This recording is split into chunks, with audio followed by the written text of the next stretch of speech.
इनके जर्नल्स कह रहे थे हम अपनी पर आ जाएं तो हम बिहार और उड़ीसा और बंगाल और असम तक कब्जा कर सकते हैं। इंडिपेंडेंस डे ऑफ पाकिस्तान 14 अगस्त। यार ये पाकिस्तान का इंडिपेंडेंस डे कैसे बनता है, मुझे आज तक ये बात समझ में नहीं आई। जब भारतीय सेना ने, जो अधिकतर पाकिस्तान की पंजाबी मुस्लिम सेना थी, जब उसका संभोग किया था, जो संभोग 16 दिसंबर को समाप्त हुआ था, जिसकी बधाई मोदी जी भारतीय सेना को 16 दिसंबर को दे रहे थे, तो बेटा तुम 17 दिसंबर को पैदा हुए थे, तुम उस संभोग की पैदाइश हो।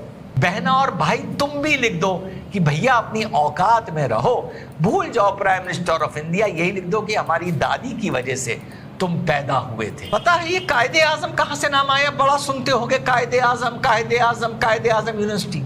तो साहब दिसंबर 16, 1971 जिस दिन को भारत विजय दिवस के रूप में बनाता है, वो दिन बांग्लादेश के लिए खटाई पर पड़ गया है। और जो कांग्रेस पार्टी जिस चीज का हमेशा से दम भरा करती थी, अब तो भाई और बहन दोनों लोकसभा पहुंच गए हैं, तो उनकी दादी माँ का जो योगदान था, जो दादी माँ का योगदान माना जाता है, ना कि भारतीय फौज का या ना कि मैनेकशॉ, जनरल मैनेकशॉ का, वो जो योगदान था बांग्लादेश के लिए, वो खटाई में पड़ गया है। ये बात मैं नहीं बोल रहा, ये बांग्लादेश के अब जो इंटरिम गवर्नमेंट है उसके नेता बोल रहे हैं। और उनके नेताओं ने बोला है मोदी जी के ट्वीट पर, जो विजय दिवस को 16 दिसंबर को किया गया। तो ये सारी चीजों पर चर्चा करेंगे और देखेंगे कि ये भाई और बहना बांग्लादेश को इस बदतमीजी के लिए, जो वो अपनी औकात भूल रहे हैं, क्या जवाब देते हैं। देखना यह है जवाब कुछ देते भी हैं, नहीं देते हैं, या नजरअंदाज कर देते हैं अपनी दादी माँ की बेइज्जती।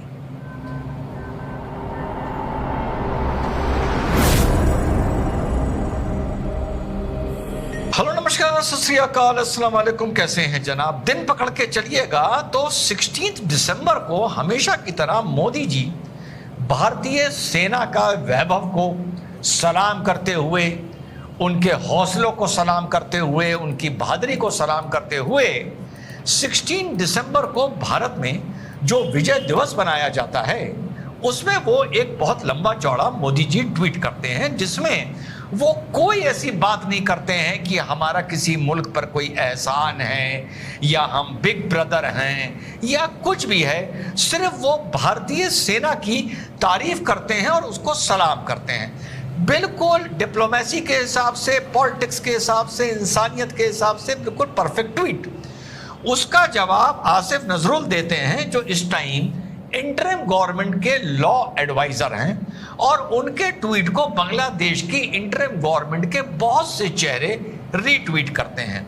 वो ट्वीट में अपने कहते हैं, मोदी जी के ट्वीट में, कि जी नहीं, आप इसका कोई ज्यादा सेहरा ना मानिए, ये बांग्लादेश की लिबरेशन की लड़ाई थी, बांग्लादेश के लिबरेशन की लड़ाई थी, बांग्लादेश के इंडिपेंडेंस की लड़ाई थी, और आपका इसमें किरदार सिर्फ इतना था कि आप एक अलाय थे, यानी आप हमारे साथ इस लड़ाई में जुड़े हुए थे, और ये लड़ाई हम लोगों ने, हम बंगालियों ने जीती है, ईस्ट पाकिस्तान के बंगालियों के। तो ये ट्वीट साथियों मोदी जी दिसंबर 16 को करते हैं, और जब आप गूगल पे सर्च करते हैं तो आपको पता चलता है कि बांग्लादेश एग्जिस्टेंस में आया दिसंबर 17, 1971 को। जनवरी 12, 1972 को मुजीबुर रहमान साहब शपथ लेते हैं, और नवंबर 4, 1972 को इनका कॉन्स्टिट्यूशन इनैक्ट किया जाता है और अडॉप्ट किया जाता है बांग्लादेश में। और वादे के अनुसार बांग्लादेश एक सेकुलर नेशन बनकर सामने आता है। विजय दिवस हम कब बनाते हैं? विजय दिवस हम बनाते हैं 16 दिसंबर। नंबर 1, हम लोग 2-3 गलती रीसेंट हिस्ट्री में करते हैं शब्दावली को लेकर, और ये आप लोगों को पता है, बतौर अधिवक्ता और वक्ता में शब्दावली और शब्दों को बहुत पकड़ के चलता हूं। Independence day of Pakistan 14 August, independence day of Bangladesh 17 दिसंबर। यार ये पाकिस्तान का इंडिपेंडेंस डे कैसे बनता है, मुझे आज तक ये बात समझ में नहीं आई। और बांग्लादेश का इंडिपेंडेंस डे कैसे बनता है, मुझे आज तक ये बात समझ में नहीं आई।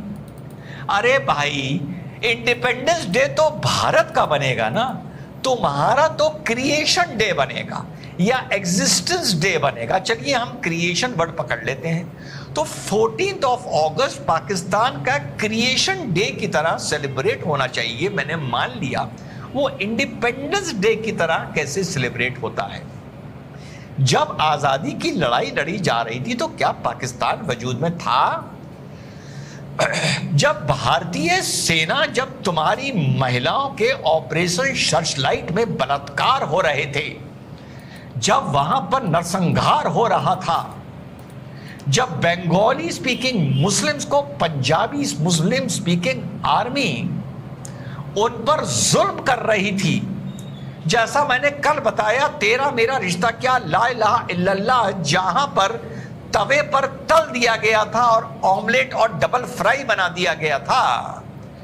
जब वेस्ट पाकिस्तान के लीडरान ने कह दिया था कि बंगला मतलब हिंदू, बंगला भाषा मतलब हिंदू, चाहे ईस्ट पाकिस्तान की आबादी अनडिवाइडेड पाकिस्तान में 56% थी, और जो आज पाकिस्तान है वहां की आबादी ईस्ट पाकिस्तान से कम थी, लेकिन केंद्र वहां पर बना उर्दू स्पीकिंग पाकिस्तान, ना कि बांग्ला स्पीकिंग पाकिस्तान।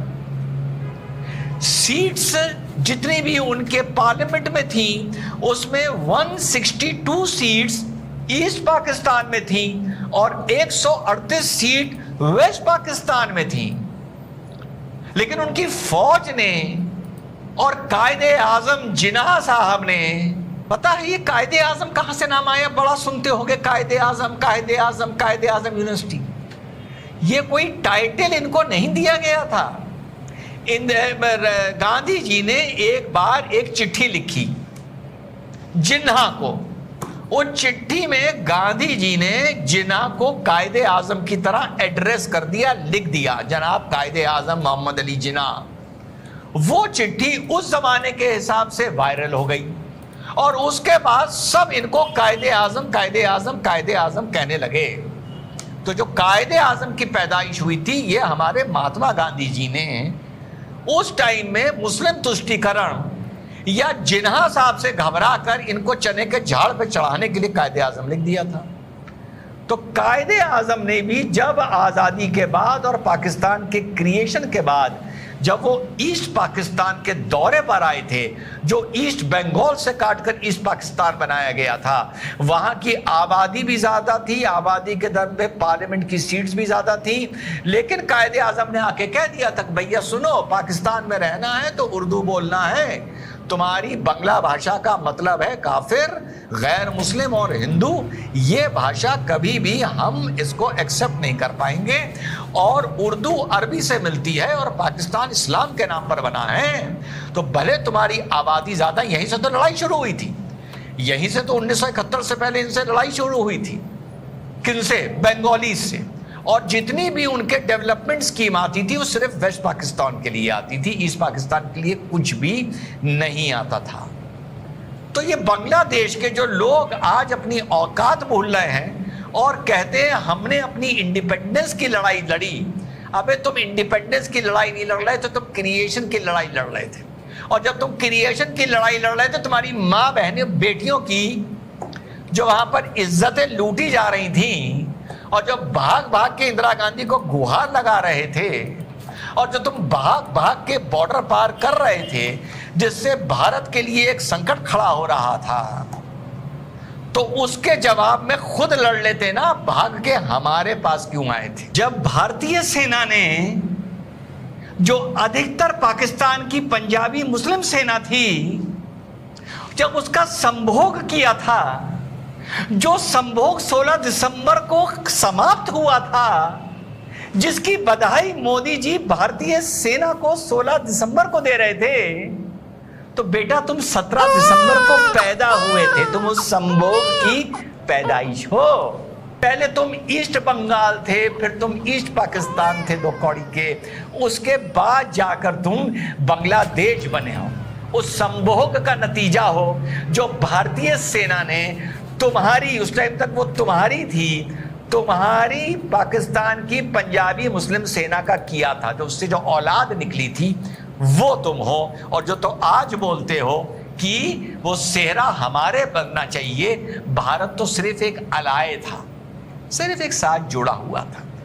भारत तुमको, मोदी तुमको 17 दिसंबर के लिए सेहरा नहीं बांध रहा है। नरेंद्र मोदी जनवरी 12 के लिए अपना सेहरा नहीं बांध रहा है, जब तुम्हारे पहले प्रधानमंत्री ने शपथ ली थी। नरेंद्र मोदी नवंबर 4 1972 के लिए सेहरा नहीं बांध रहा है, जब तुम्हारा संविधान आया था।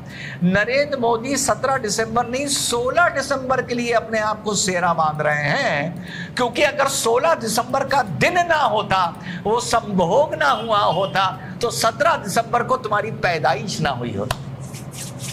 तो एक हम लोग 2-3 ये जो मिस्टेक करते हैं, the independence of Pakistan, the independence day of Pakistan, the independence day of Bangladesh, the mutiny of 1857, it was not a mutiny of 1857, it was the first war of independence of 1857। Mutiny का मतलब होता है जब एक आप बोनाफाइड रूरल के against, government के against आवाज उठाएं, उसको म्यूटनी कहा जाता है या रेबेलियन कहा जाता है। वो फर्स्ट वॉर ऑफ इंडिपेंडेंस थी। तो ये तो है तुम्हारी हिस्ट्री और तुम्हारा पिछला इतिहास। अब आगे आ जाते हैं। जो शेख हसीना बोल के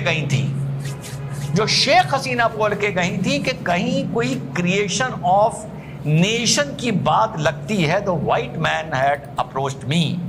और हम लोग ये अंदाजा, सारे कमेंटेटर, ब्रॉडकास्टर्स, चैनल्स इस बात का अंदाजा लगा रहे थे कि कहीं वो इंडियन बॉर्डर से तो मिलती हुई कोई बात नहीं हो रही है, कहीं वो चिकन नेक से मिलती हुई तो कोई बात नहीं हो रही है। अब वो चीज थोड़ी सी, ये एक अंदाजा है, लोग कह रहे होंगे इसमें अमेरिका ने ये कर दिया या भारत ने ये कर दिया। मैं इस तरह की कोई बात नहीं करता हूं, सेंसेशन क्रिएट करने वाली वो बात लेकिन अब नजर आनी शुरू हो रही है। लेकिन वो भारतीय बॉर्डर पर नहीं हो रही है, वो म्यांमार और बांग्लादेश के बॉर्डर पे हो रही है, वो सदर्न बांग्लादेश में हो रही है, वो टेक्नॉफ रीजन में ऑफ बांग्लादेश में हो रही है, जो जाके सेंट मार्टिन आइलैंड से जुड़ता है। एक रिवर है जो टेक्नॉफ रीजन को ले जाकर सेंट मार्टिन आइलैंड से जोड़ती है, और उसके बाद थोड़ा सा अरेबियन सी क्रॉस कर बे ऑफ बंगाल क्रॉस कर आप सेंट मार्टिन आइलैंड में जाते हैं, जो बहुत ही छोटा एक आइलैंड है। वहां पर अरकान आर्मी ने घुसना शुरू कर दिया है। इनके कुछ दिन पहले रिटायर्ड आर्मी जनरल्स कह रहे थे कि हम अपनी बार आ जाएं तो 1 हफ्ते के अंदर लाल किले तक पहुंच सकते हैं। जी हां, बांग्लादेश के इनके जनरल्स कह रहे थे हम अपनी बार आ जाएं तो हम बिहार और उड़ीसा और बंगाल और असम तक कब्जा कर सकते हैं। और आज इन्हीं का देश खटाई में पड़ गया है। एक बहुत बड़ी एग्जिस्टेंस की प्रॉब्लम बांग्लादेश के सामने, चाहे वो इकोनॉमिकल हो, चाहे चाइना जो हाथ खींच रहा है उससे जुड़ी हुई हो, जो वहां पर आतंकवाद बढ़ रहा है उससे जुड़ी हुई हो, और अरकान आर्मी जो म्यांमार की एक तरह से रेबेलियन आर्मी है, जिसने सबसे ज्यादा, जिसकी रोहिंग्याओं से नफरत है और चिढ़ है, वो अब बांग्लादेश के अंदर घुस गई है और उस पोर्शन में घुसी है, उस पार्ट ऑफ बांग्लादेश में घुसी है जो सेंट मार्टिन से जाकर इजीली जुड़ता है। अब अरकान आर्मी को चाइना सपोर्ट कर रहा है। भाई, मेरी इंटरनेशनल इतनी फोन पर बात नहीं होती जितनी और ब्रॉडकास्टर्स और यूट्यूबर्स की होती है। अब या अमेरिका कर रहा है या चाइना कर रहा है बे ऑफ बंगाल में सेंट मार्टिन के थ्रू अपना वर्चस्व बढ़ाने के लिए।